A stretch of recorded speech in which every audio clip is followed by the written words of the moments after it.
जय श्री राम। सुंदरकांड अध्ययन की श्रृंखला में हम आज 10वें चौपाई का अध्ययन करेंगे। पिछले सत्र में हमने देखा कि सीता मैया ने रावण को निर्लज्ज कहा, उसकी तुलना जुगनू से की, जबकि भगवान श्री राम की तुलना सूर्य से की।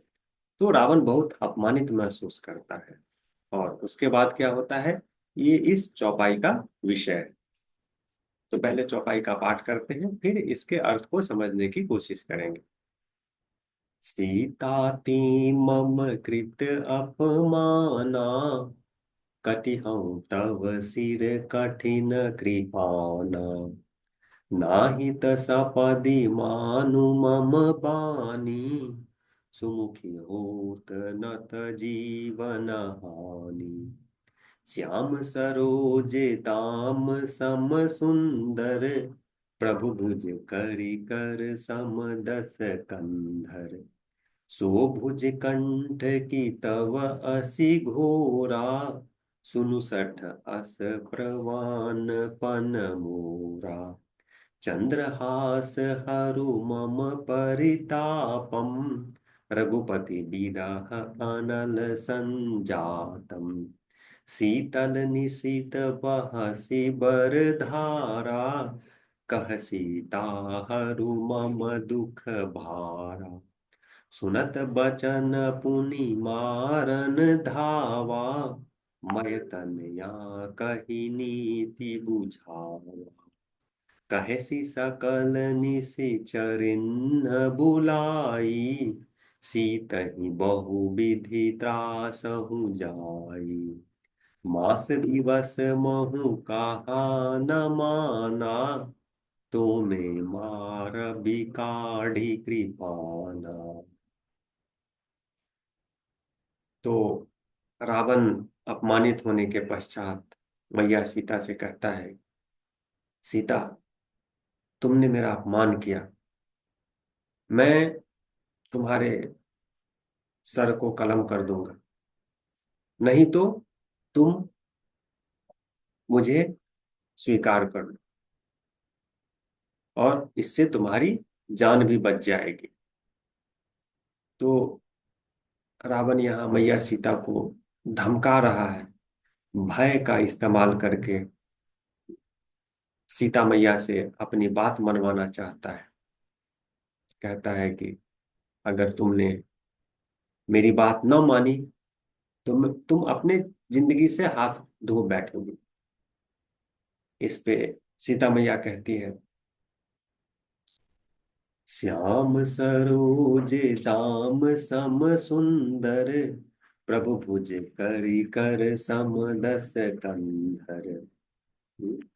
तो सीता मैया कहती है कि मेरे गर्दन में, मेरे कंठ में, या तो प्रभु श्री राम का जो कमल के समान और हाथी के सूंड के समान मजबूत बाह है, या तो वो बाह हमारे कंठ में पड़ेगा, या फिर मुझे तुम्हारे तलवार से इस गर्दन का अलग हो जाना स्वीकार्य होगा। तो मेरे लिए दो ही ऑप्शन है, मेरे लिए दो ही विकल्प हैं। या तो भगवान राम मेरे गले में अपना बांह डाले, या फिर मैं तुम्हारे तलवार को स्वीकार करूं। और बताती हैं कि ये मेरा प्रण है। तो यहाँ सीता मैया बिल्कुल साफ कर देती है कि रावण के डराने का, मनाने का कोई फायदा नहीं है। सीता मैया कभी भी किसी भी हालत में रावण को एक्सेप्ट करने वाली नहीं है।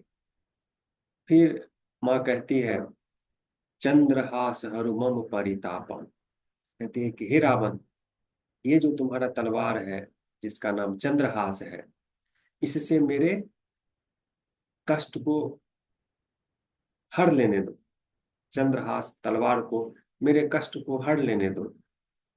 ये तुम्हारा जो ये तलवार है मेरे लिए एक शीतल और शुद्ध बहती धारा के समान होगी, जो मेरे कष्टों को बहा के ले जाएगी।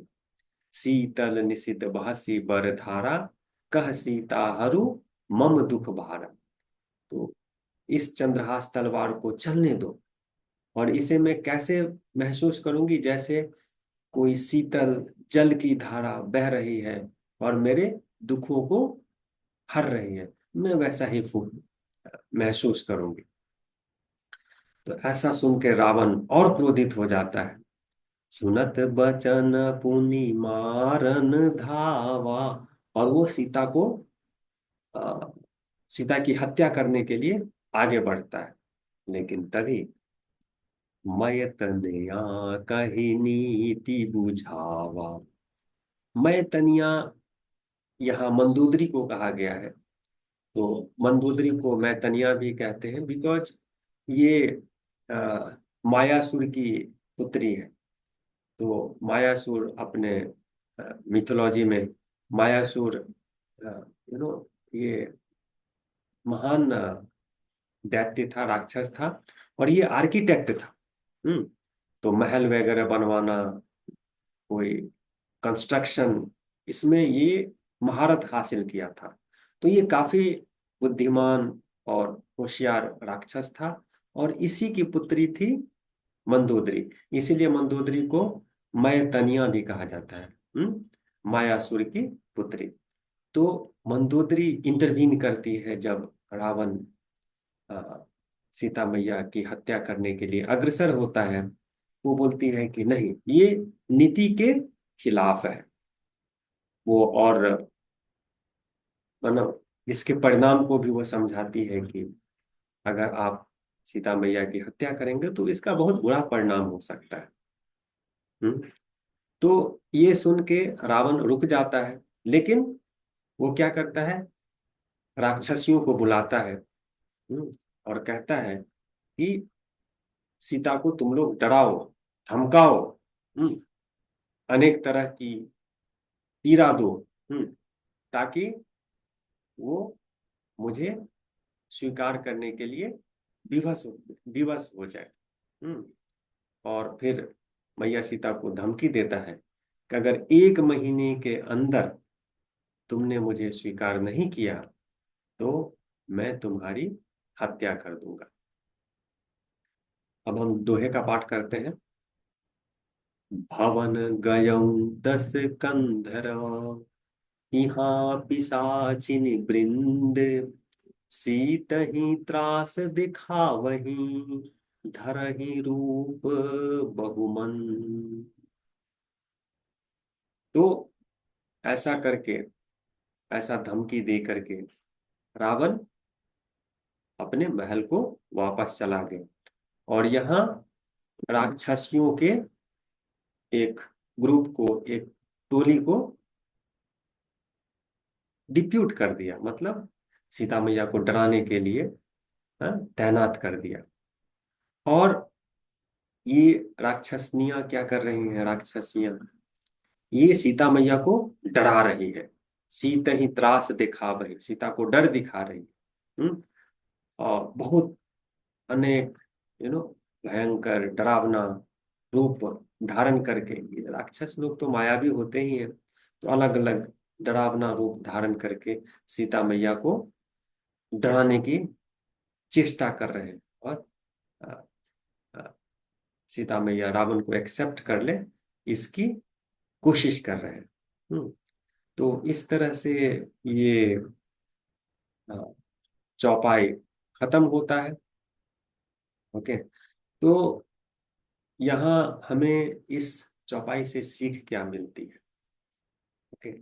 सीख हमारा यही है कि सीता मैया का जो डिटर्मिनेशन है, okay, what ever is the consequence, okay, जो सही है, जो सही है, मैं उससे ही लगी रहूंगी, उसी को मैं एक्सेप्ट करूंगी। और जब आप, और ये भी एक बहुत बड़ा सीख है, जब आप सत्य के साथ होते हैं, जब आप सच्चाई के साथ होते हैं, जब आप सही के साथ होते हैं तो फिर आपको कोई डर नहीं होता है। You are fearless. ओके। तो रावण जैसा राक्षस, या नो उसके जो राक्षसनियां थी, जो बहुत भयानक थी, उन सब का कोई फर्क नहीं पड़ता है। किसी भी डर, किसी भी प्रलोभन का कोई असर नहीं होता है जब आपको सत्य से प्यार हो जाता है, जब आपको सच्चाई से प्यार हो जाता है। तो फिर भय, अ, और डर, ये सब का कोई मतलब नहीं रह जाता है। ओके। तो यही इस चौपाई से सीख है। ओके। हम अगले सत्र में चौपाई 11 का अध्ययन करेंगे। So keep watching. Thank you very much.